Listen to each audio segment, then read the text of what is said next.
And Duvvada Srinivas గారిని మాట్లాడాల్సిందిగా కోరుకుంటున్నాము.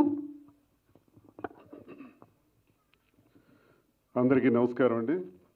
ముఖ్యంగా పెద్దలు తమ్మారెడ్డి భరద్వాజ్ గారు వచ్చారు. వారు మంచి సందేశం ఇచ్చి వెళ్ళారు, మంచి సపోర్టివ్గా మాట్లాడారు. ఆ తర్వాత ముఖ్యంగా చెప్పుకోవాల్సినటువంటి ఇక్కడ వ్యక్తి మరి హేమంత్ గారే. ఒకటి writer, editor, VFX lead, producer and director. చిన్న విషయం కాదు ఇది. ఎప్పుడో రామారావు గారి టైంలో నేను విన్నాను, ఆయనే రచన, ఆయనే ప్రొడ్యూసర్, దానవేర సూరకర్ణ అలాంటి సినిమాల గురించి అలాంటి మహానుభావుడి గురించి విన్నాను. అలాంటి అంశలో ఎంత కృషి, పట్టుదల, కసి లేకపోతే, ఎన్ని అహోరాత్రులు శ్రమించకపోతే ఈ 5 పేర్లు ఇక్కడ వస్తాయి. అంత ఆషామాషి విషయం కాదు. అందుకే హేమంత్కి, సోదరుడు హేమంత్కి నేను హృదయపూర్వకంగా అభినందిస్తున్నాను. మీలాంటి వాళ్ళు రోల్ మోడల్ సొసైటీకి అవసరం. ఇంత చక్కగా నేను ఆ ట్రైలర్ చూస్తే నాకేమనిపిస్తుందంటే, యాడమ్ అండ్ ఈవ్లో ప్రభువు ఈడెన్ గార్డెన్స్లో ఇద్దరిని సృష్టిస్తాడు, ఆడ మగ. వాళ్ళు యాపిల్ ఫ్రూట్ తిన్న తర్వాత వాళ్ళకి సిగ్గు అన్నది తెలుస్తుంది. తెలిసిన తర్వాత వాళ్ళు ఆ సందర్భం నాకేదో ఆ ఇద్దరిలో కనిపిస్తుంది. ఫస్ట్ అదొక షాట్ చూశాను నేను, అదొక షేప్ అయితే. ఇంకోటి యూత్ వింగ్ ఒక 5గురు, 2. మూడవది ఆస్ట్రోనాట్స్. వాళ్ళు ఏంటి చేస్తున్నారు, వాళ్ళ ఐడియా ఏంటి, వాళ్ళు ఏం చేయబోతున్నారు అసలు. మళ్ళీ 4వది ఏంటంటే ఏలియన్స్, ఇంకో గ్రహం నుంచి ఇక్కడికి వచ్చి వాళ్ళ సంతతిని సృష్టించడానికి చేస్తున్న వాళ్ళ ప్రయత్నం ఏంటి. 4. ఈ 4కి పైన super natural power, supreme power of the universe, lord Shiva అనుకుంటాను చూపించారు, బ్రహ్మని చూపించారు. అక్కడే ఉంది అసలు కథ.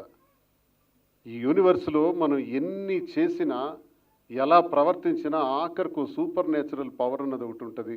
ఆ కంక్లూడింగ్, ఆ స్టోరీని ఎలా కంక్లూడ్ చేశారన్నదే చూడాలి. చాలా బాగుంది, ఆసక్తికరంగా ఉంది. మరి విఎఫ్ఎక్స్ కూడా ఎంత అద్భుతంగా అంటే, మరి ఇప్పుడు పెద్ద ఆయన చెప్పారు భరత్ గారు, కొన్ని 100 కోట్లు పెట్టి ఖర్చు పెట్టి తీస్తున్నటువంటి దానిలో క్వాలిటీ లేదని. మీకు ఇది అనుభవంతో మీరు చెప్పారు.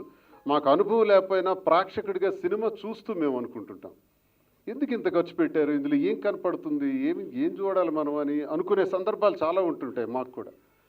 ఇది మేము కనిపెడుతుంటాం, ఒక ప్రేక్షకుడు కూడా ఈజీగా ఫైండ్ అవుట్ చేస్తాడు. అది ముందు ప్రేక్షకుడే ఒక పెద్ద డైరెక్టర్ కదా, ఆయన మనకు ముఖ్యం కదా, ప్రేక్షకులు తలుచుకుంటే కదా ఇదంతా విజయం వచ్చేది.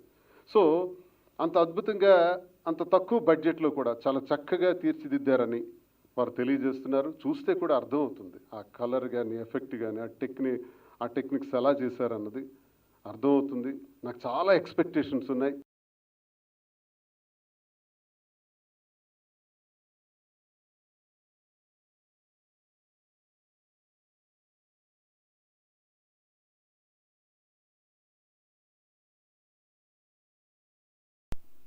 అనిక and Gayatri and music director and Bharat గారు.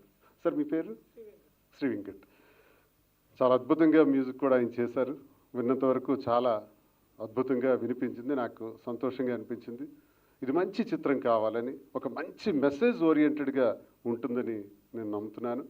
మరి మమ్మల్ని కూడా భాగస్వాములను చేసి ఈ కార్యక్రమంలో విజయవంతం అయ్యేందుకు మమ్మల్ని కూడా ఇక్కడికి ఆహ్వానించడం, ఈ చిత్ర యూనిట్ అందరికీ, ఎంతమంది ఆ యూనిట్ ఉన్నారో ప్రతి ఒక్కరికి పేరు పేరున నా హృదయపూర్వక ధన్యవాదాలు తెలియజేసుకుంటూ, ఈ చిత్రం చక్కని విజయం సాధించాలని, అందరూ కూడా థియేటర్స్లో చూడాలని. చూస్తేనే కదా సినిమా నిలబడుతుంది. ఏదో టీవీలో చూస్తాం, 15-20 రోజులు పోతే మా ఇంట్లో వస్తుందిలే ఓటీటీలో, అది కాదు. అది థియేటర్కి వెళ్ళి చూడాలి అని ప్రతి ఒక్కరిని కూడా నేను కోరుకుంటూ నమస్కారం. ఇప్పుడు నేను దువ్వాడ శ్రీనివాస్ గారిని కూడా ఒక క్వశ్చన్ అడుగుతానని తెలుసు కదా మీ అందరికీ. ఏం క్వశ్చన్? ఫస్ట్ టైం లేదండి, ఫస్ట్ టైం మీరు కూడా యాక్ట్ చేశారు కాబట్టి, ఫస్ట్ టైం యాక్షన్ అని డైరెక్టర్ చెప్పగానే మీ లోపల అనిపించింది ఏంటి? యాక్చువల్లీ వాలంటీర్ అని ఒక సినిమా ఇక్కడే వేసాం, ప్రీవియస్ తీసాం. ఆ తర్వాత అది ఆ సినిమా ప్రొడక్షన్ మాధురి చేశారు. రెండో సినిమా చీన్ టపాక్ డుమ్డుమ్లో తాను ఒక క్యారెక్టర్ చేశారు గైరమ్మత్తగా. ఇప్పుడు ఆగస్టులో రిలీజ్ అవుద్ది. పలానా వారి అబ్బాయి అని అందులో ఒక ఎమ్మెల్యే క్యారెక్టర్ నేను చేశాను. నా మిత్రం కూడా చేస్తున్నాం. అది ఒకవైపు షూటింగ్ నడుస్తుంది. ఏముంటుంది, కెమెరా ఉంటుంది, మీరు చెప్తారు రోల్ కెమెరా యాక్షన్ అనేటప్పుడు మూడు స్టార్ట్ అయిపోతుంది. ఆటోమేటిక్గా లోపల నుంచి వచ్చేస్తారు యాక్టర్. క్యారెక్టర్లోకి ఎంటర్ అయిపోతాం. అలాగే ఆ అనుభవం చిన్నప్పుడు నాటకాలు గట్రా వేసేవాళ్ళం కదా, డ్రామాలు. అది చిన్నపాటి అనుభవం ఉంది. నాకు చిన్న ఇంట్రెస్ట్ ఉంది. మీకు మాత్రం భయం వేసిందా? ఒక 300 మందిలో అవుట్డోర్ షూట్లో పెట్టారు దానికి. అయ్యో, ఓ వైట్ షాట్ కాబట్టి పర్వాలేదు, అనుభవం వచ్చింది. సార్ ఇప్పుడు నేను నెక్స్ట్ క్వశ్చన్ అడగకపోతే మళ్ళీ వాళ్ళు ఫీల్ అవుతారు. ఫస్ట్ టైం మాధురి గారిని మీరు ఎప్పుడు చూశారు? కొంచెం మాధురి గారు ఆయన చేయాల్సిన ఇంటర్వ్యూ. యా సార్, మాకు మాధురి గారు ఒక స్టెప్ ముందుకు వస్తే. ఒక మంచి లీడర్ని చూశాను నేను మాధురిలో. నేను ఎమ్మెల్యే ఎన్నికల్లో ప్రచారం చేస్తుండేటప్పుడు, ఇంటింటికి తిరుగుతుండేటప్పుడు ఈమెను చూసి నేనే రాజకీయాల్లోకి తీసుకొచ్చాను. కొన్ని వేల మంది మహిళలతో ఒక పెద్ద మీటింగ్ పెట్టి ఉమెన్స్ డే నాడు నన్ను ఆహ్వానించారు చీఫ్ గెస్ట్గా. ఆ మీటింగ్కి హాజరయ్యాను, చూశాను. ఈమెకి ఇంత శక్తి ఉందంటే రాజకీయంగా మనకు చాలా ఉపయోగపడతారని. దీని వెనకాల స్వార్థం ఉందా? ఇవాటి వరకు ప్రేమ అనుకున్నాను కదా సార్, ఆవిడ కాదు, నేను కూడా మోసపోయాను ఇప్పుడు. ఓకే, తీసుకొచ్చాం.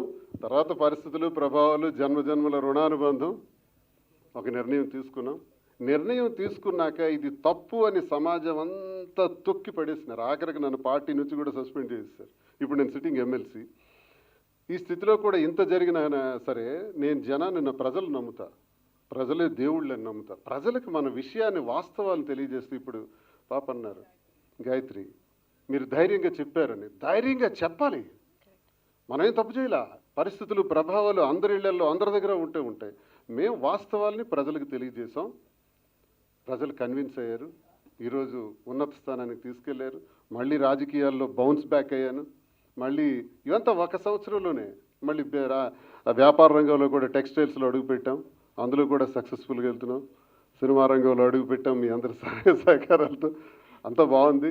అలానే మనం ఎవరికి అన్యాయం చేయం, ఎక్కడ అన్యాయం జరగదు. అందరినీ చక్కగా చూసుకుంటూ గౌరవంగా సమాజంలో ప్రతి ఒక్కరికి ఉపయోగపడుతూ, మనం తప్పు చేయకుండా చేస్తే.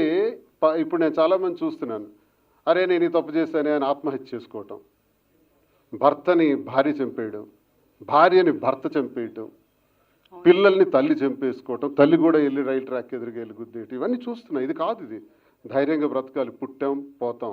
జీవితం అంటే ఆ మధ్యలో ఉన్న గ్యాప్. ఆ గ్యాప్లో ఎవ్వరూ భయపడాల్సిన అవసరం లేదు. ధైర్యంగా మనం అనుకున్నది చేయొచ్చు. ఒకటి కన్నీటికి మనం కారణం కాకపోతే చాలు, ఏం చేసినా తప్పులేదు. ధన్యవాదాలు. సో ఎస్ సార్, అండ్ ఫైనల్గా ఒకటి చాలా సీరియస్గా మనం డిస్కస్ చేసేసాము. భరత్ గారు ఉన్నారు కాబట్టి మేబీ అంత సీరియస్గా డిస్కస్ చేయమేమో అనిపిస్తుంది. ఆవిడే పాడడం ఎప్పుడు చూశాను సార్. ఫస్ట్ టైం ఒక పాట మీరు మాధురి గారికి డెడికేట్ చేయాలంటే ఏ పాట చేస్తారు? ఎప్పుడు మాధురి గారే డెడికేట్ చేశారు ఇప్పటి వరకు, అన్ని న్యూస్ ఛానల్స్లో చూశాను నేను. సో ఫస్ట్ టైం ఒక పాట దువ్వాడ శ్రీనివాస్ గారు పాడి, వీలైతే లేకపోతే చెప్పి డెడికేట్ చేయవలసిందిగా కోరుకుంటున్నాం. మేమిద్దరం కారులో వెళ్ళేటప్పుడు ఒక సాంగ్ వేసుకుంటాం, అది తనివి తీరలేదే అని. అది ఎవరైనా పాడుతూ ఉందాం. మా ఇద్దరికి చాలా ఇష్టమైన పాట అది. డెఫినెట్గా నాకు తెలిసి బ్యాక్గ్రౌండ్ ఆల్రెడీ రీల్స్లో కట్ చేసేసి ఉంటారు, తనివి తీరలేదే అని, నన్ను ఎడిట్ చేసి పక్క నుంచి. So thank you so much. Thank you very much. Thank you. మీరిద్దరు ఎప్పుడు ఇలానే ఉండాలని మనస్ఫూర్తిగా కోరుకుంటున్నాం. యా, లాస్ట్ ఫైనల్గా చేద్దామండి.